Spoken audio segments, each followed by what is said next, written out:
Join Kids Hat family.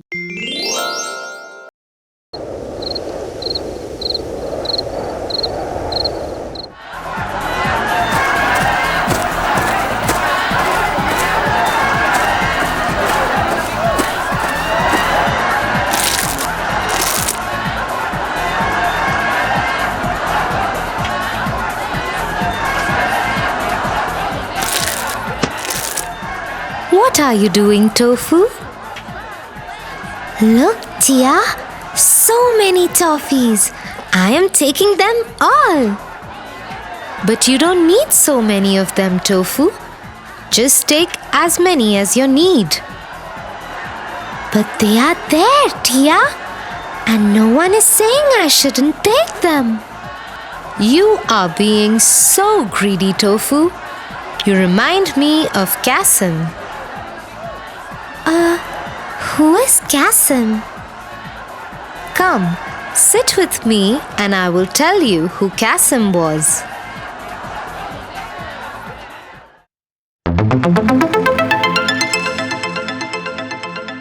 Alibaba and 40 Thieves. There were two young brothers called Kasim and Alibaba.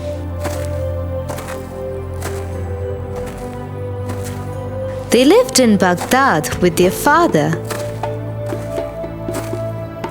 Kasim was a greedy, dishonest man, while Alibaba was an honest simpleton.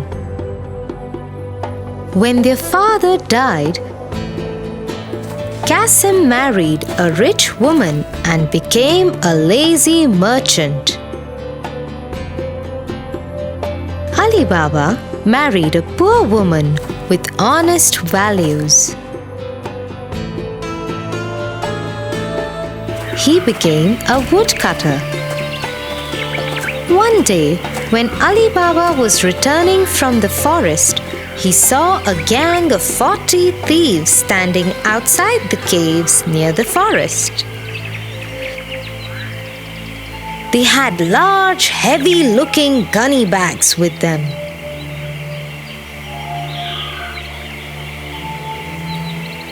The chief of the thieves called out, "Open, Sesame, open!" The large boulder that blocked the cave's entrance rolled away, and all the thieves entered the cave. Once they were all inside, it rolled shut again.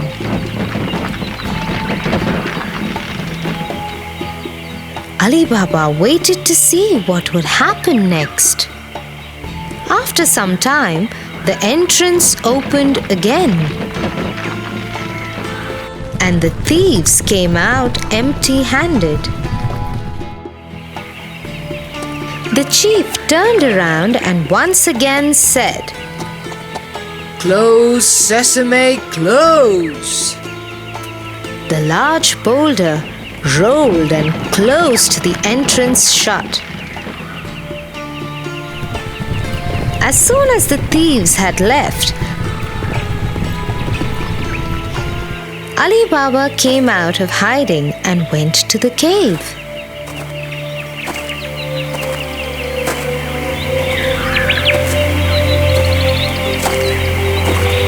"Open, Sesame, open!"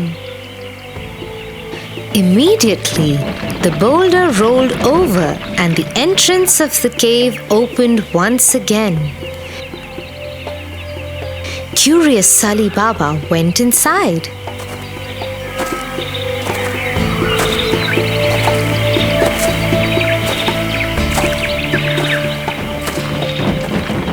Once inside, Alibaba was amazed by what he saw. Oh my God! So this is where the thieves hide all their loot. Those gunny bags that they carried had the goods from their latest theft. Look at all these gold coins and other treasures here. I will take some from here and go. Happily, Alibaba collected what he could and left.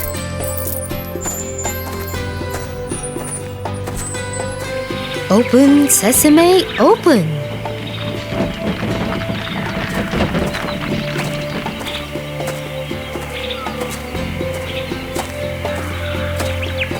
Once out, he closed the cave again. Close, Sesame, close.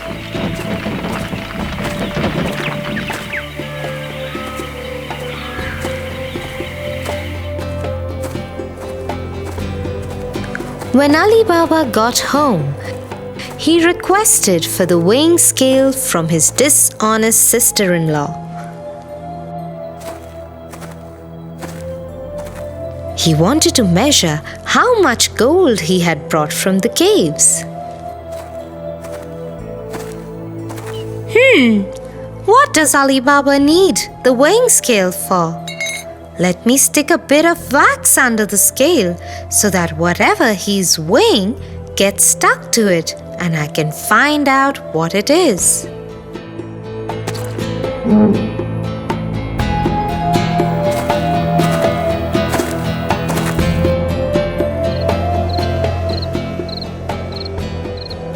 Exactly as the sister-in-law had planned, when Alibaba measured the gold coins, one of them remained stuck under the scale and went to the sister-in-law's house when the scale was returned to her.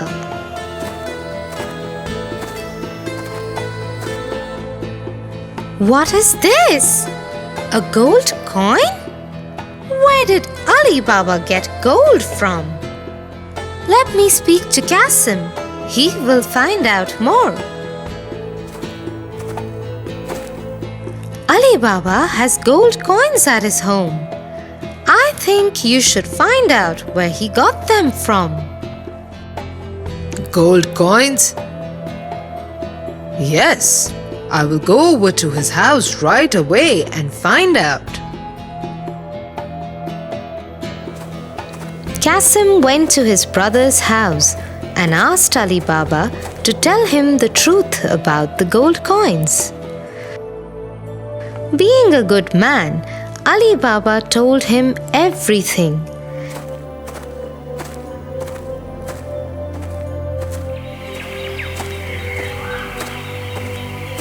Qasim quickly hurried over to the cave and went in.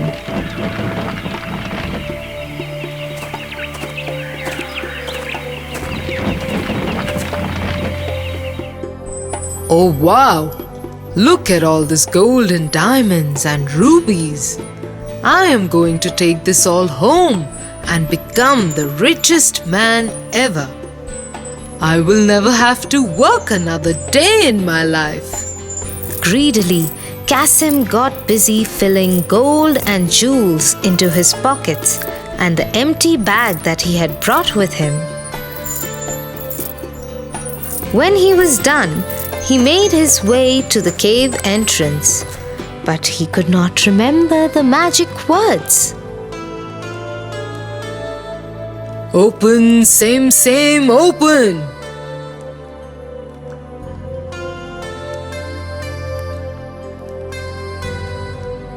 Out, Sim!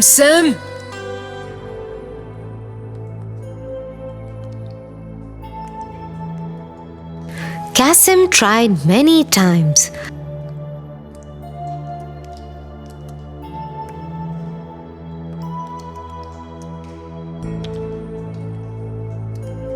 but he just couldn't get out. Finally, after many hours, he got tired and fell asleep in the cave. He was still asleep when 40 thieves came back.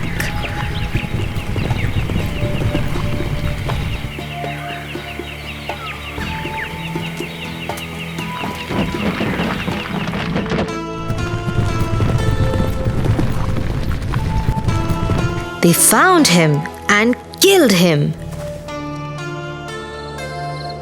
When his brother didn't come home till late night, Alibaba got worried and went to the cave.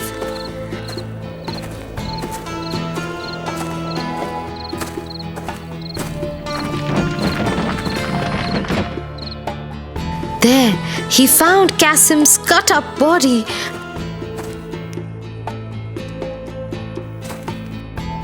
and brought it home. There, he sought out Morgiana, the slave girl.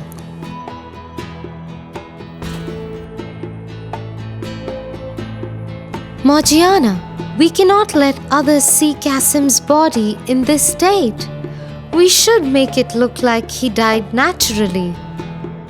Yes, Master. I will do the needful. Morgiana quickly went to a clever tailor, blindfolded him, and brought him to Alibaba's house. There, the tailor stitched Qasim's body back so that it looked like Qasim had died naturally. When the thieves returned to the cave and saw Qasim's body missing, they understood that someone else knew their secret. Spread out in the village and find out what you can. The thieves did as directed. That's when one of the thieves heard the tailor talking to his customers. The thief immediately understood that the tailor knew the person who knew the secret of the caves.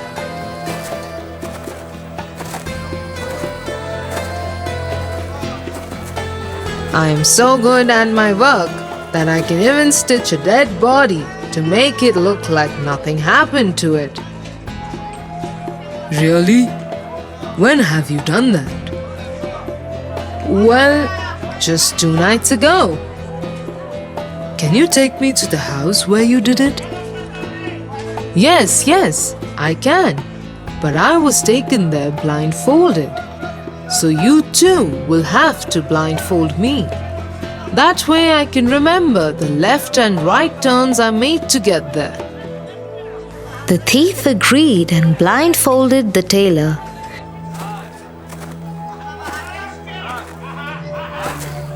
The tailor led the thief straight to Alibaba's house.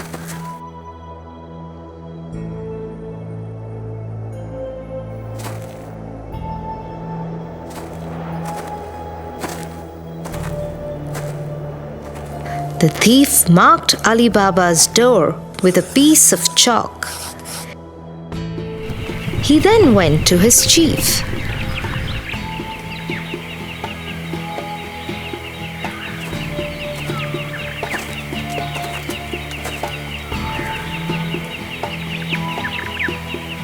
I have found the other man. I have marked his door with a piece of chalk. Very good. We will go there tonight and kill him. But the thief didn't know that Morgiana had seen him come with the tailor and mark Alibaba's door.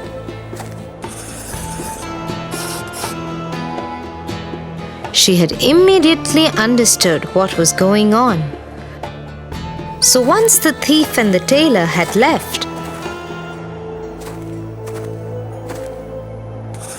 she made the same chalk mark on each door in the entire area.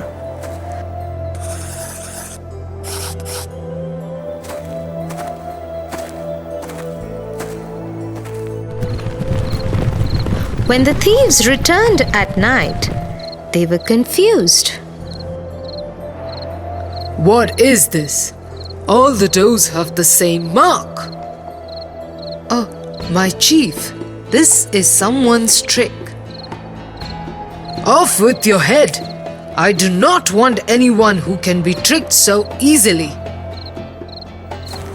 Angry with his followers, the chief visits the tailor and asks him to lead him to Alibaba's house again. This time he memorized the directions to the house.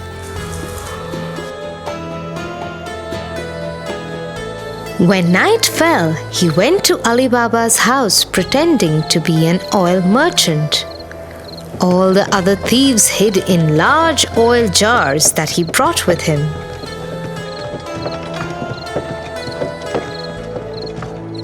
Hello, my friend. I am an oil merchant. I am crossing through the town. May I please stay here tonight so that I may get some rest? Yes, you are most welcome here.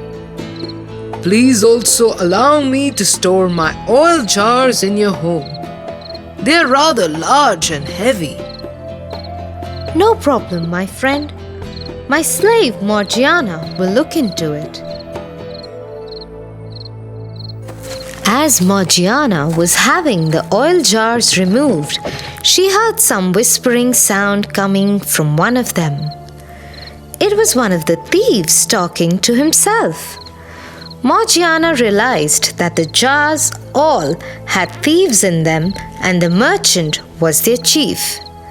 She quickly called another slave.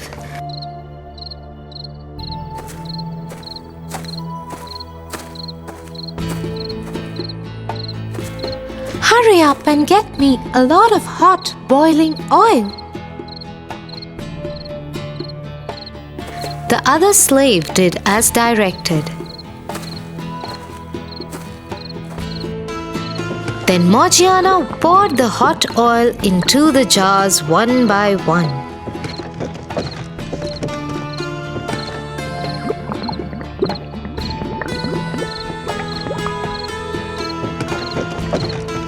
The thieves inside each jar died quickly. Next, Morgiana proceeded towards the chief. Master, may I serve our guests some tea? Yes, please do, Morgiana. As Morgiana walked towards the chief of thieves, she pulled out a knife from her sleeve and stabbed him through his heart. Oh, Morgiana, what have you done? He was a guest. No, master. He was the chief of the thieves. The rest of the thieves are in the oil jars. They are all dead now. Oh, thank you, Morgiana. You have saved us all. To award you, I am setting you free from slavery. You can also take as much gold as you want from the thieves' treasures. Thank you, master. Woohoo! I am never being greedy again. Come on, Tia. I think one toffee is enough for me. That's great, Tofu. But you can take one more on my behalf.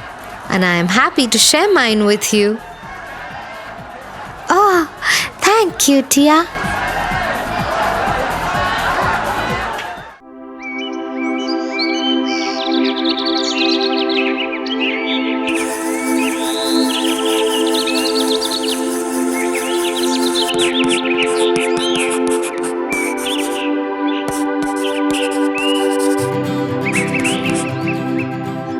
What is your project about, Tofu? We have to raise money for the class show. We have to make and sell something. So, what have you decided to make? That's where the trouble is. I can't think of anything. I wish I had some magic and I could just get as much money as I wanted. In fact, I would use the magic to become the richest person on earth and sit back and relax the whole day. I would do nothing else. Well, Tofu, you do know that there is more in life than only being rich. People like you more when you are honest, hardworking, and humble. That's how Aladdin found his princess and lived a happy life. Aladdin? Who is that? I'll tell you.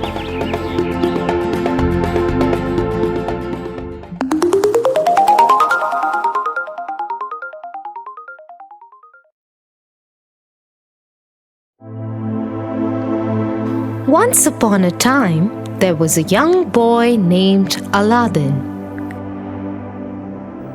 He lived with his mother and his pet monkey in a poor village of Arabia.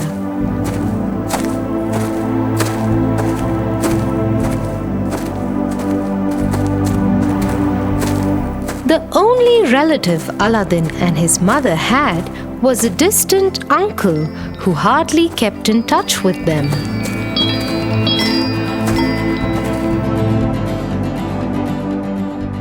One day, when Aladdin and his mother were finishing the daily chores, Aladdin's uncle showed up.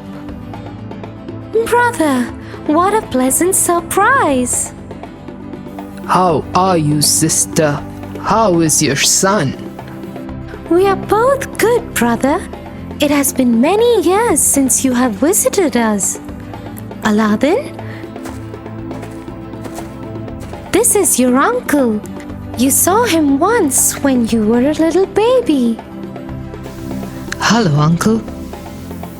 Oh, what a young lad he has become. But I'm sorry to see the state of things you have to live in, sister. I have a proposition. Let me take Aladdin with me and I will find him some work. Once he has earned enough, he can come back to you.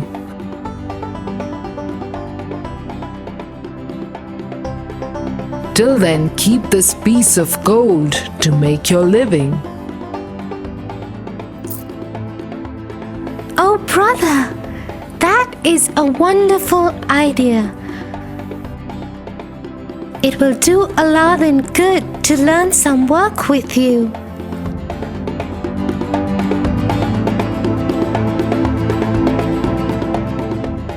The next morning, Aladdin and his uncle left.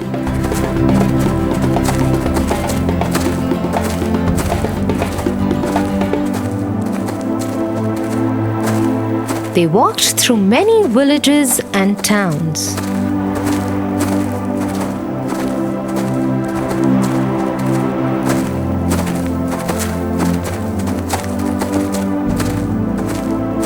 Till one day, they came to a quiet place outside one of the villages. There were many caves and tunnels there. "What are we doing here, Uncle?" I have a job for you here. "Here, Uncle? But there is nothing here except these rocks and caves." Look there, under the tree. There is a large stone with a ring on it.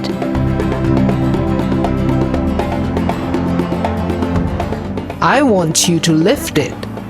Okay, Uncle, as you say.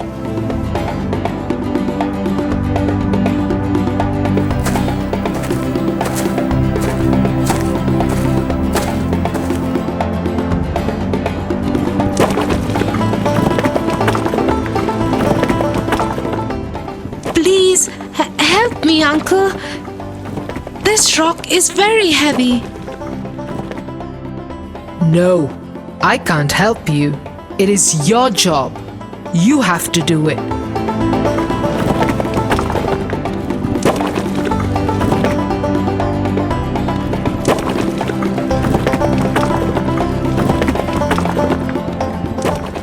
It's opening.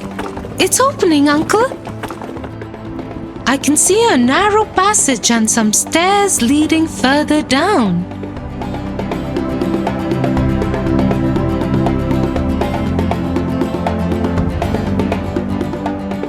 Very good job, my boy.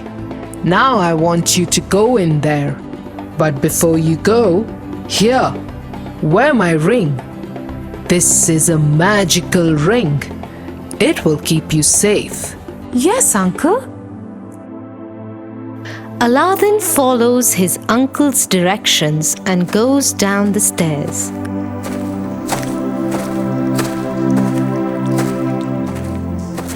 Once at the bottom, he sees that it is a large cave filled with many jewels and gold coins.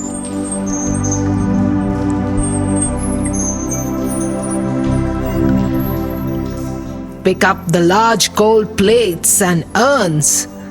Fill them up with gold and jewels. Pick up anything else that you think may be worth something. Aladdin does as his uncle had told him. He stuffed the large urns with many precious items and made his way back towards the staircase. On his way out, he saw a small dusty lamp. Although it didn't look precious, he decided to take it too and tucked it into his shirt.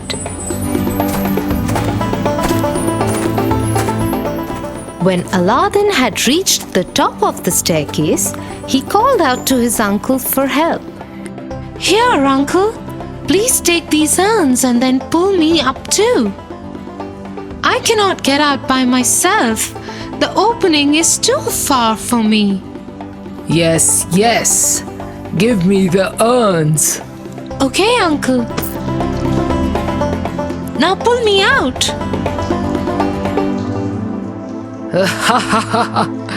Pull you out so that you can go and tell everyone where the treasure is?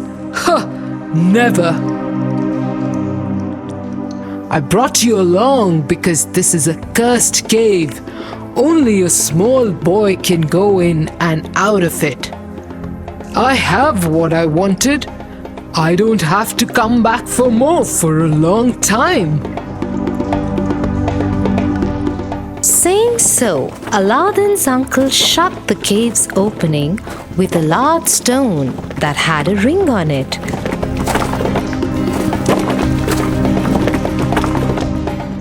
Leaving Aladdin behind in the cave. Aladdin was shocked, but he stayed patient.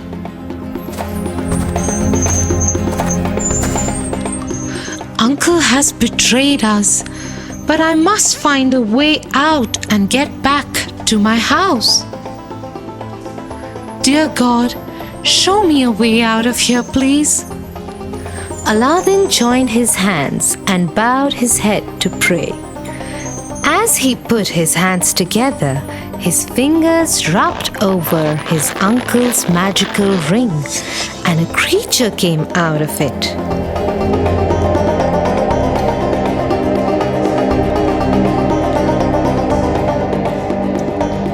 Yes, Master. You called me. Who are you?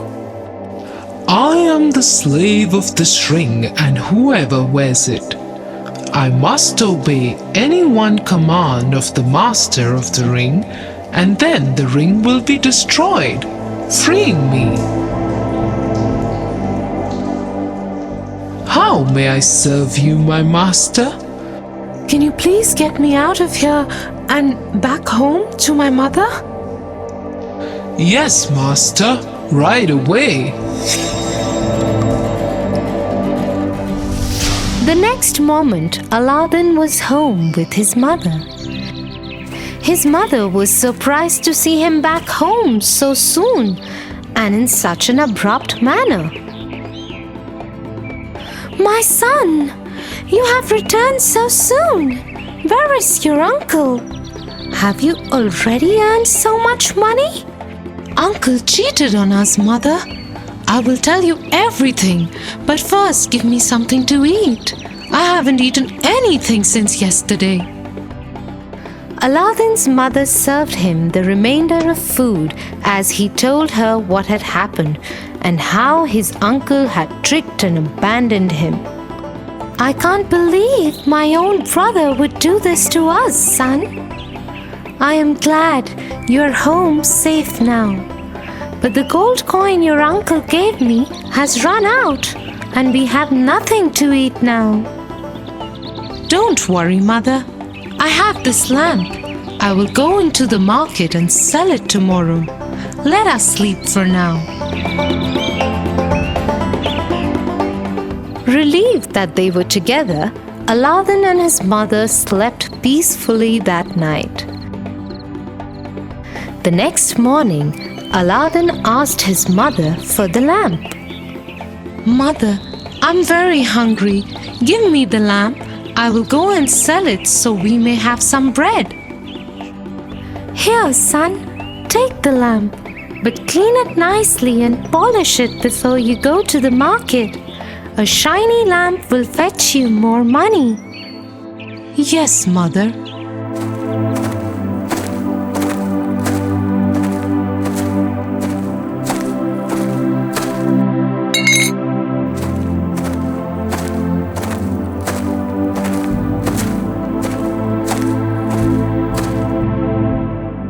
As Aladdin started rubbing the lamp clean with his shirt,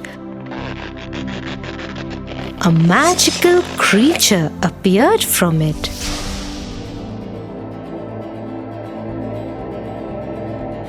Yes, Master. What is your command for me? Master? Are you like the creature of the ring? Yes, Master. He is my brother, and I know that he freed you from the caves. What is going on, Aladdin? Who is this? Don't worry, Mother. This is a magical creature of the lamp. He will grant us anything we wish for. Call me Genie, my master. Very well, Genie. Please get us something to eat. We are very hungry. As soon as Aladdin had said it, several silver plates appeared with a variety of food in them.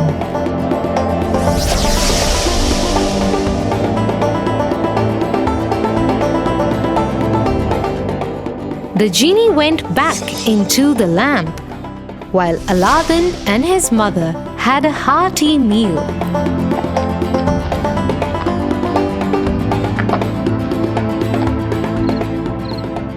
When it was evening, they were hungry again. It's time for dinner. What shall we do? Should I call the genie again? No. Look, he has left us with these silver plates. Go and sell them in the market. We will buy bread after that. Aladdin agreed with his mother and took one of the silver plates to the market.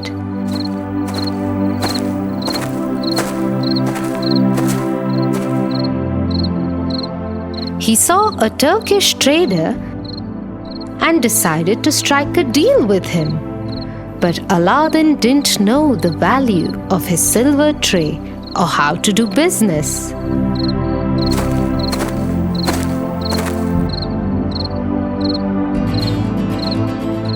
How much you want for this tray? Please give me whatever you think is fit. I trust you. Okay, take one gold coin. Okay, thank you. The trader was surprised by Aladdin's innocence and was tempted to tell him that he had made a mistake and that the tray was of even lower value than he had quoted. But instead, he let him go.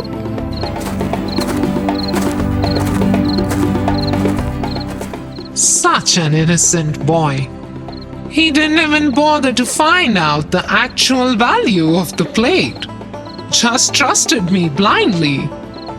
Perhaps I should have given him the fair value. Haha, anyways. With the gold coin he had got, Aladdin bought food and other necessary supplies for his home.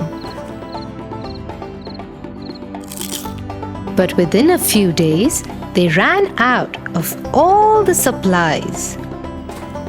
So Aladdin went back to the Turkish trader and sold him another plate. This time, the trader gave him 2 gold coins. Again, Aladdin bought food and supplies for his home. This went on for many days till Aladdin ran out of all the silver plates.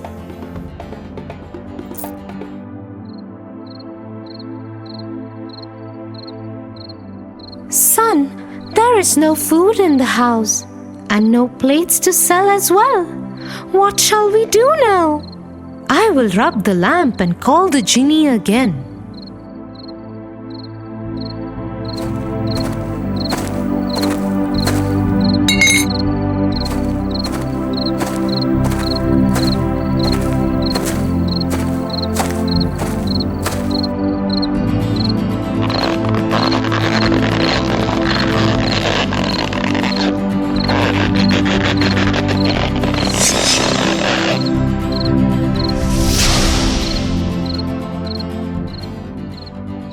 Yes, master. How can I help you today? There is no food in the house. Can you get us some food? Yes, of course, master. Once again, the genie brought them food on many silver plates.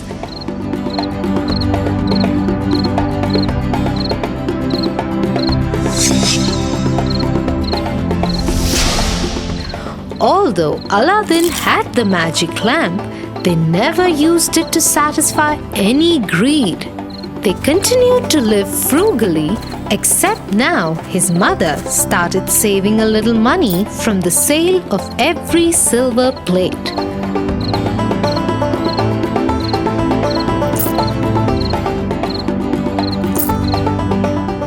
Like this, in a few years, they had enough money to live a decent life. Aladdin even became a merchant and almost never used the lamp again. One day, he was returning from work. He happened to see the princess as a procession passed from the street.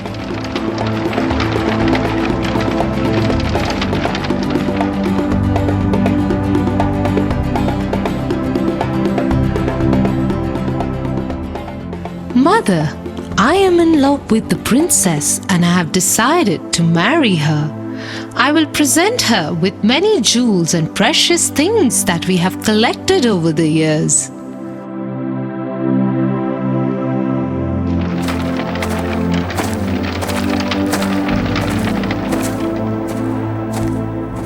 Aladdin went to the king and asked for his daughter's hand in marriage. The king saw the honesty in Aladdin's nature and agreed. Aladdin married the princess and showered her with all the riches he had. The news of the happy couple spread across the land till it reached his uncle. So, Aladdin got out and betrayed me, huh? He found a magic lamp and didn't tell me. I shall kill him with my own hands and get the lamp from him. One day, when Aladdin was away at work, his uncle went to his home and stole the magic lamp.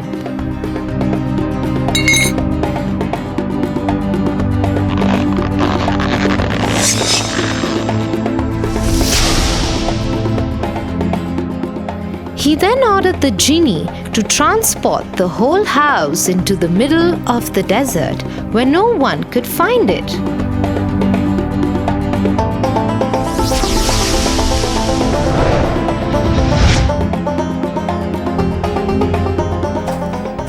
What have you done?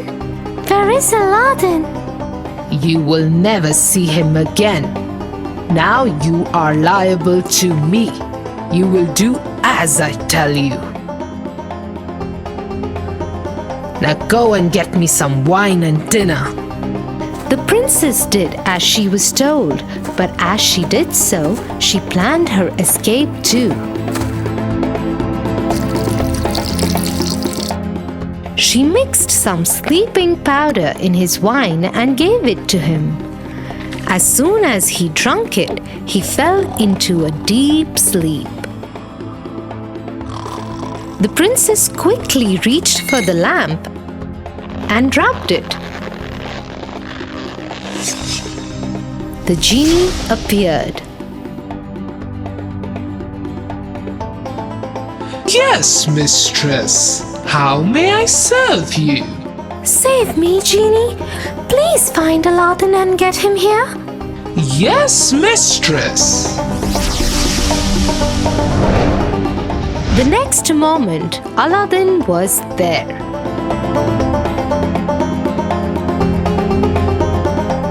He saw his uncle sleeping and the genie present. He understood what had happened immediately. He waited till his uncle got up. And then he killed him.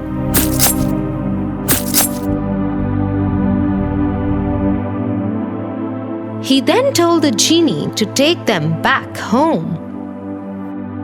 The genie did as told.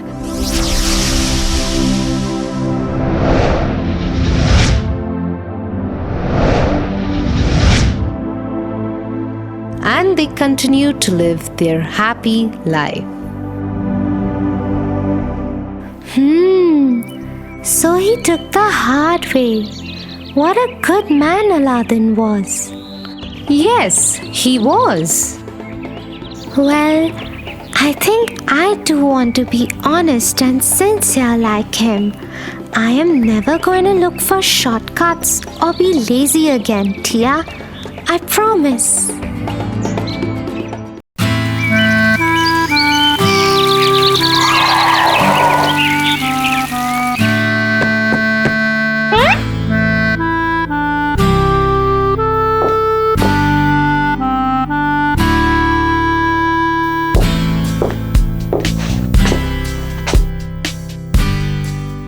That is not nice, Tofu. What if your friends find out? They will stop talking to you, won't they? Oh no! I am so clever, they won't find out ever. Let me tell you the story of another clever boy called Tom Sawyer.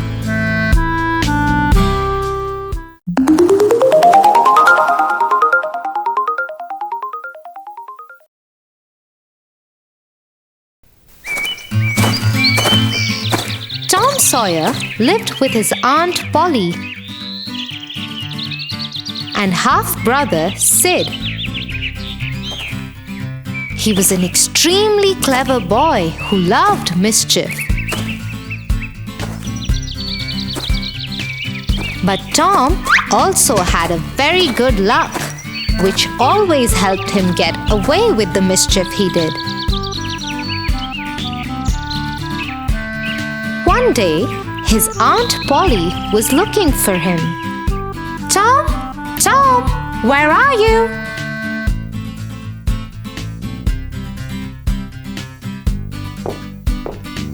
She looked everywhere. She looked outside in the yard.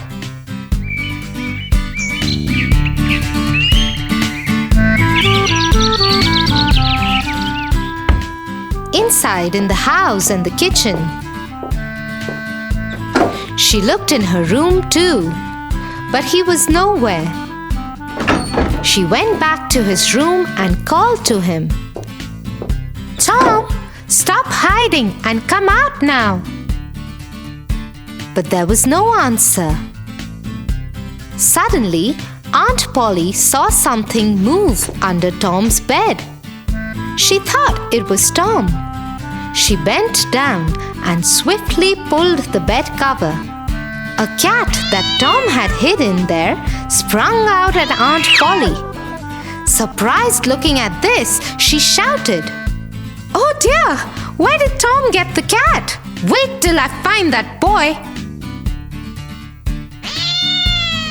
Just as Aunt Polly was shooing the cat out of the window, she felt someone behind her. It was Tom, trying to escape from the room.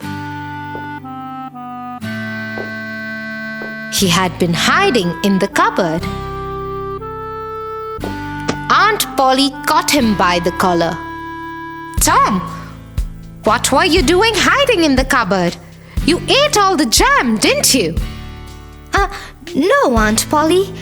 I haven't even touched the jam. It must have been Sid. Don't you lie to me, young man. I can see the jam all over your face.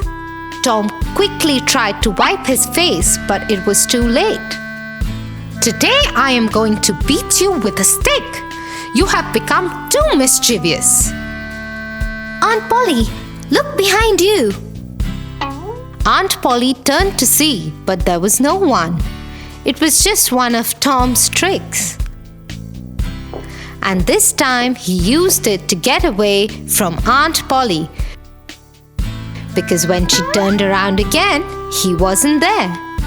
Oh, this boy! One of these days I am going to punish him.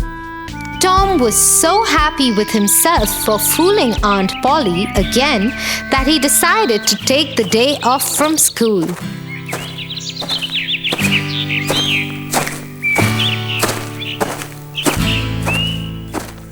Instead, he went to the river and bathed in it.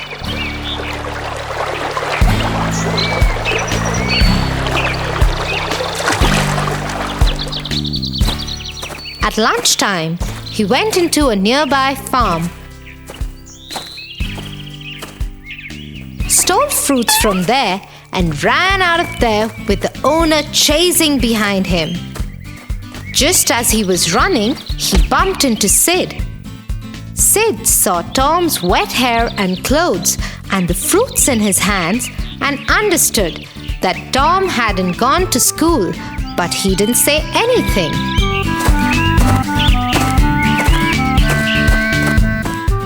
When Tom reached home, Aunt Polly was waiting for him and she was angry. Tom understood that Sid had told her everything.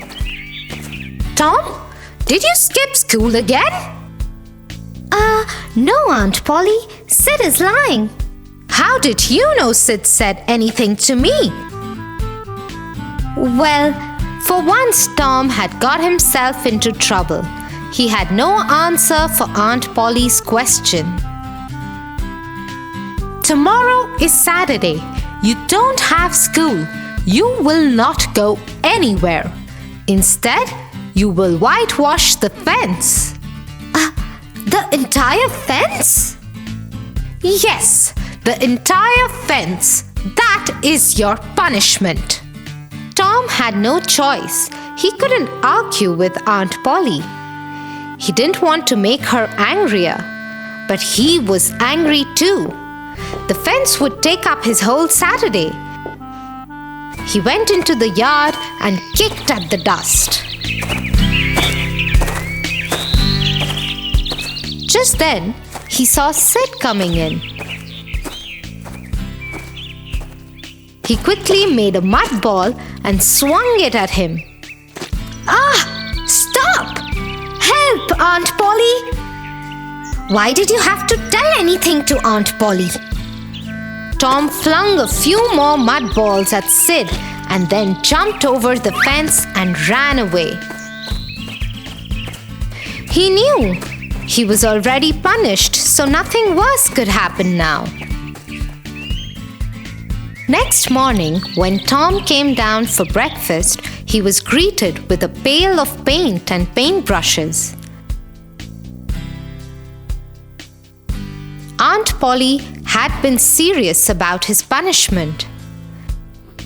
So Tom ate his breakfast and went into the yard to whitewash the fence.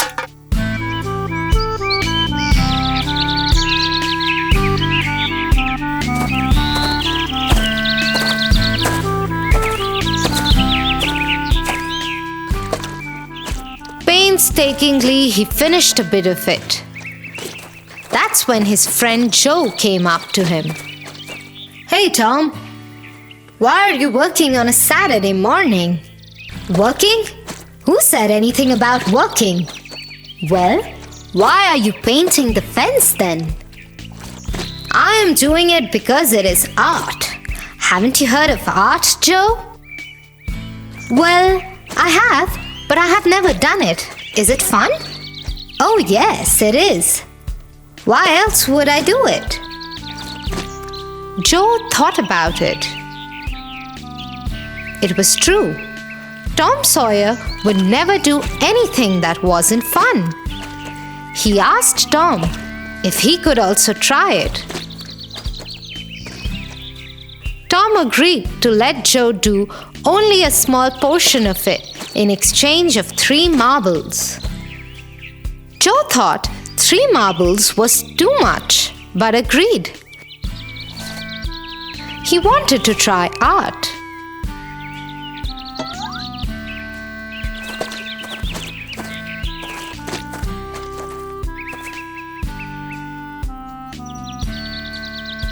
A little while later, their friend Jim came.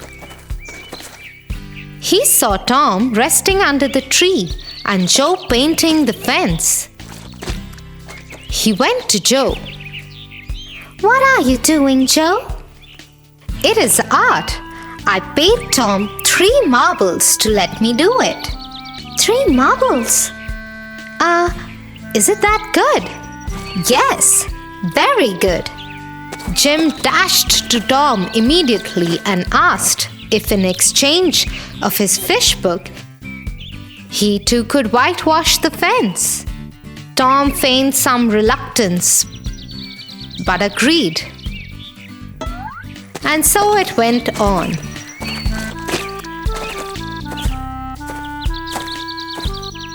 Other friends of Tom came and believed that painting the fence was fun. They paid Tom in collector's cards, candies, and even a catapult to get a chance to paint the fence.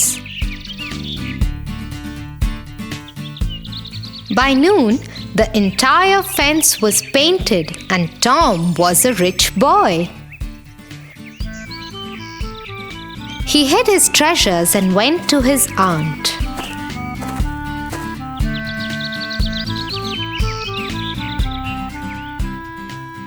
"It's done." "What? Unbelievable. Let me see." Aunt Polly took Tom with her to see the fence. Indeed, it was done. And it was done very nicely. How did he do it? Anyway, his punishment is over. Now I will have to let him go. I hope he does not create more mischief. But as always, when Aunt Polly turned around to tell Tom that his punishment was over, he was already gone.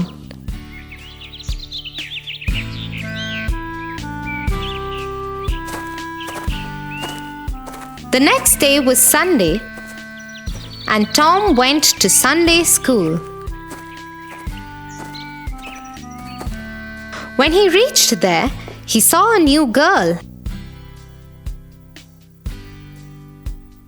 and was smitten by her. He desperately wanted to impress her. He thought of a way he could prove himself better than the other boys. He went to one of the smartest boys in the class.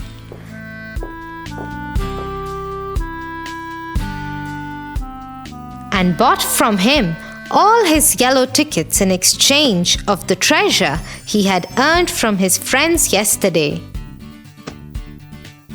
The yellow tickets were awarded only to those boys who had learned all the verses of the Bible. Usually, only older boys were able to get the yellow tickets. When you had enough yellow tickets, you could exchange them for a Bible. The minister asked the class, Does anyone have enough yellow tickets for a Bible? Nobody had so many tickets, except Tom, who raised his hand. Everybody, including the minister, was surprised. Tom was the most naughty boy they knew. How could he have learned all the verses of the Bible? The minister understood this was one of Tom's tricks, and he decided to test him. Very well done, Tom. Please come here and collect your Bible. Also, as is tradition, when you earn your Bible, you get to recite any 3 of your favorite verses from it. Tom was stumped. 3 verses? He didn't even know one. He fumbled.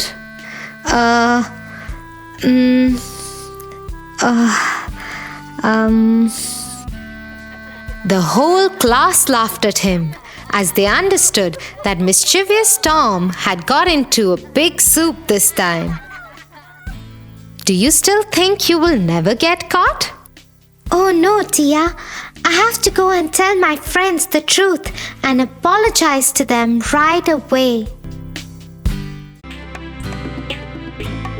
For your favorite rhymes, stories, and more, join Kids Hut family.